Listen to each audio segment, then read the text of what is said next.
జై తెలంగాణ.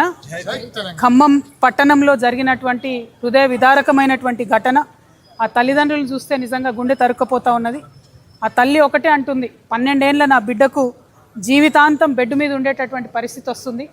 ఈ పరిస్థితికి కారణమైనటువంటి వ్యక్తిని ఉరిదీయమని మాత్రమే ఆ తల్లి అడుగుతూ ఉన్నది. నేను ప్రభుత్వాన్ని డిమాండ్ చేస్తూ ఉన్నాను. ప్రభుత్వానికి సంబంధించినటువంటి పెద్దలే మధ్యవర్తిత్వం చేసేటటువంటి ప్రయత్నం చేస్తున్నారట. కేసు వాపసు తీసుకోమని చెప్తున్నారట.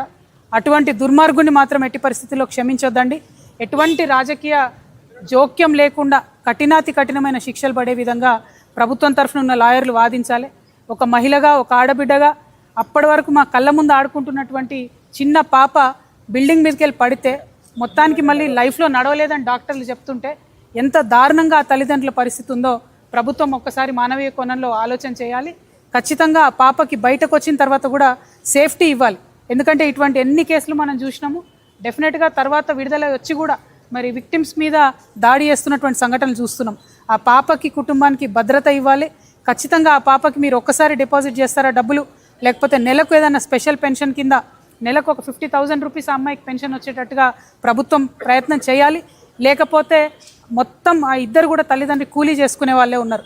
ఇంకొక 2 పిల్లలు ఉన్నారు. వాళ్ళకు ఈ పాపను చూసుకునేటటువంటి ఆర్థిక స్తోమత వాళ్ళకు లేదు. ఆ పాప వాళ్లకు తల్లిదండ్రులకు ఇల్లు కూడా సరిగ్గా లేదు. కాబట్టి ప్రభుత్వం తక్షణమే ఇల్లు మంజూరు చేయాలి. అదేవిధంగా పెన్షన్, స్పెషల్ పెన్షన్ ఆ పాపకి ఇవ్వాలి. ఎందుకంటే ఆ పాపను చిన్న పసిబిడ్డను చూసుకున్నట్టు మంచంలో పెట్టే చూసుకునే పరిస్థితి ఉంటుంది. కాబట్టి ప్రభుత్వం మానవీయ కోణంలో ఆలోచించి మద్దతు ఇవ్వాలని చెప్పి నేను డిమాండ్ చేస్తున్నాను.